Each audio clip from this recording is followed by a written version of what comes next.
Hey guys, so I wanted to make a long video that covers everything on Xiao, and if you're looking for an in-depth guide on the best way to build Xiao in terms of his talents or weapons and artifact sets you should choose for him, or how to build your team around him, all in one, then you've come to the right place. So it's going to be a longer video as I'm going to do a lot of explaining, so if you want to skip ahead to certain sections, feel free to do so. This will mainly cover what I think is the best way to build Xiao as a free-to-play player or a light spender. If you like what I have to say, please watch through the whole thing or leave a like on the video, as it helps tremendously with getting my videos recommended by the algorithm and growing my channel as a whole. But without further ado, let's jump right into it. So first, I'm going to talk about team comps, and I'm going to start with this because I think this is one of the main areas that you really want to get right with Xiao. So in general, the main components of a good team for Xiao is going to consist of a support that serves as a battery, which will also end up giving the party animo resonance and possibly crowd control, depending on who you pick. Then you'll want another support or sub DPS role, and finally, you're going to want a healer. So let's start off with the battery. Essentially, this is just another user of the same element who can provide extra elemental particles to Xiao for his ultimate. In my opinion, the best two are going to be Sucrose and Venti, as they'll synergize the best with Xiao because they also allow for high rates of crowd control with their abilities. And crowd control is essentially just grouping up enemies together so Xiao can do things like continuously plunge on top of them in his ultimate. So I said that Sucrose and Venti were the best two in my opinion. However, you can use Venti or Sucrose or Jean or even the Animo NC. Any of them are fine, as they can all serve as batteries and also provide that Animo elemental resonance still. So what the Animo elemental resonance actually does, for those of you that don't know, is it'll decrease all of your stamina consumption by 15%. So this can be things like charged attacks, sprinting and dashing, etc. It'll increase his movement speed and the party's movement speed by 10%, which will synergize really well with Xiao, because if he needs to rearrange after a dash or plunge, then this will help him do so really quickly. And the third part of Animo Elemental Resonance is that it'll shorten the party's elemental skill cooldown by 5%. So this is really just taking off half a second from Xiao's dash charge, but it'll help him generate particles faster, and he'll technically be outputting the Animo damage sooner than he normally would. So all the aspects of this resonance can be useful in Xiao's kit, and when mixed with other resonances like Pyro, it can be even stronger. However, resonance isn't the main thing you should be building your team around. Again, we touched on it. The main reason you'll want someone that's also Animo is to serve as a battery. So the next thing you're going to need for Xiao's team is a sub DPS or a support role. I'm mainly going to talk about 4 stars, but if you have other 5-star DPS supports like Ganyu or other 5-star supports like Zhongli or Mona, then they may serve a better role than the characters I'm about to mention. However, I still think that these characters I'm mentioning are extremely viable even on a Whales account. So first up, we have Jingku and Beidou. These are crazy good 4-star supports for any main damage dealer, especially when they have a 4-piece Noblesse set, because this can essentially work on any support, but it'll boost your main damage dealer's damage output. So the main downside to Jingku is that Xiao's plunge attacks will actually not proc Jingku's ultimate, but it will synergize and mix well with Xiao because you won't be plunging for the entire duration of every fight. You'll have some moments where you'll be using normal or charged attacks. So both Beidou and Jingku's ultimates can allow Xiao to do increased damage per hit between the downtime of his ultimate and elemental skill abilities. And a really good addition that Jingku provides is some extra damage reduction and healing capabilities with his elemental skill. And there are also still good free-to-play options for supports you can use. You have Fischl and Zhang Ling and maybe a couple others that you like using on your team as well. However, I think Jingku and Beidou are going to be top tier for 4-star supports. So the third thing you're going to need for a team is a healer. And if you have Chi-Chi, she may serve a better role than these 4 stars I'm going to mention. So the main 4 stars I'm going to be talking about are Bennett and Noelle and Barbara, mainly Bennett and Barbara, because I don't use Noelle. And also I want to recognize that Diona is a potential option, but I personally don't use her, so I won't be talking about her. But if she works really well for you, then go ahead.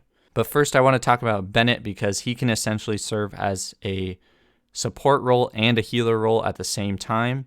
He's extremely useful because of his attack percentage boost from his ultimate, and I personally run a 4-piece Noblesse set on Bennett because this will provide an extra 20% attack boost on top of the one he already gives from his ultimate. So like I said, in addition to providing attack boosts, Bennett will also serve as your main healer. The main con for Bennett is that he will only heal Xiao up to 70% HP, which could potentially pose some pretty big problems with Xiao's continuous HP drain from his ultimate. So you need to either build Bennett with high energy recharge or select a different healer. So if you don't have Bennett, Noelle and Barbara are still very viable options depending on what you have for them. I'm not going to talk about Noelle because I personally have never built her out before, but I've seen people have really good Noelles as healers, so if that works the best for you, then go for it. But I'm going to talk about Barbara next. So for a very long time, Barbara served as a really, really good free-to-play option for me, as she costs fairly little to build because her healing capabilities are set behind her max HP, and it's really easy to get artifacts for her. Also, the 3-star catalyst, the Thrilling Tales of the Dragon Slayers, is completely broken on Barbara because the substat for the book is HP percentage, which will increase Barbara's overall heals, and at refinement rank 5, which is easy to get if you get shafted in summons, it provides a 48% attack boost after switching back to a new party member, which we want to be Xiao in this case. And even at R1, the book still provides a 24% attack boost for this ability. So that's going to be it for team comps. Next, we're going to move on to talents. So in my opinion, I think for Xiao at least, the best way to level up his talents is going to be his normal and charged attacks first, then his ultimate, then his elemental skill or his E ability in that order. The reason for this is because his plunge damage will scale with his normal and charged attack talent, and this is going to be his primary source of damage. Personally, I think when I build Xiao, I'm going to get all of the talents to level 6 first, and then I'm going to pour resources into maxing out his normal and charged attack talent to level 10, and then his ultimate to level 10, and then the elemental skill last. All right, now we're moving on to weapons. So for weapons, I'm really only going to talk about the free-to-play and light spending options, which are primarily 4-star weapons. If you have a 5-star polearm, then that's likely going to outscale the damage of any of these options. So I would probably just go with that, as they're going to provide the highest base attack boost overall. So the first option will be the deathmatch, and the pros for this is that it provides good crit rate. Its passive is extremely good as it provides a damage bonus as long as at least one enemy is present, but the cons to it is that it has a lower base attack than most other 4-star polearms, and it's not completely free to play as it requires the battle pass. So if you can pay the $10 value, it's worth it to get the weapon, and the battle pass provides you so many resources that you'll need. The next weapon I want to talk about is the Blackcliff Pole. The pros for this is that the substat is crit damage, which will be really good with Xiao's crit rate builds, and it has a higher base attack than the deathmatch, but it's lower than some of the other 4-star polearms, so it's right in the middle. The main cons to the Blackcliff Pole is that while its passive is really strong, it requires you to defeat an enemy first to activate it, so it won't be a great polearm against single targets like a boss fight. However, it'll still provide that crit damage, so it could be still a good choice overall. Now, I want to just touch on this quickly for the last options for Xiao for weapons. If you already have a craftable one and you don't have either of the other two, so this would be the prototype Star Glitter or Crescent Pike, you maybe want to consider using it. However, I don't think these are going to be the best options, and I want to really caution you because I've heard rumors that people are saying that the Lithic Spear will be given out for free or through doing quest during the Lantern Festival. In this case, the Lithic Spear would completely outperform any of the prototypes and possibly even in some situations outperform the first two spears. If you don't have either of the first two, I would personally wait and see what options they give us this update before wasting my prototypes, but again, it's up to you. So the last thing we're going to talk about is artifact sets. So in my opinion, unless you have really good pieces for these sets I'm about to say, I would prioritize your main stats and substats before set bonuses and slowly build your way up to it. So if you don't have good pieces for these sets, just use any pieces you want if they have really good main stats and substats. So for substats for these artifacts, you're always going to want to prioritize crit rate or crit damage first, having a 1-to-2 ratio with crit rate to crit damage. Then I would prioritize attack percentage, and then I would prioritize energy recharge, because this is going to give Xiao a better uptime on his ultimate, and that's just the order I think you should go into. Now onto the best sets in my opinion. So the main choice I would recommend is a 2-piece Viridescent for the 15% Animo damage bonus and a 2-piece Gladiator set for the 18% attack bonus. These combinations of sets I think are going to be the best for Xiao just because his kit mainly revolves around plunging Animo damage. So the Viridescent will give him the ammo damage bonus, and the Gladiator set will give him the attack percentage bonus. But like I said, if you don't have good pieces for these, then I would just prioritize main stats and substats before prioritizing set bonus. So we'll just have to wait and see if the 4-piece Gladiator set can do well for Xiao on release.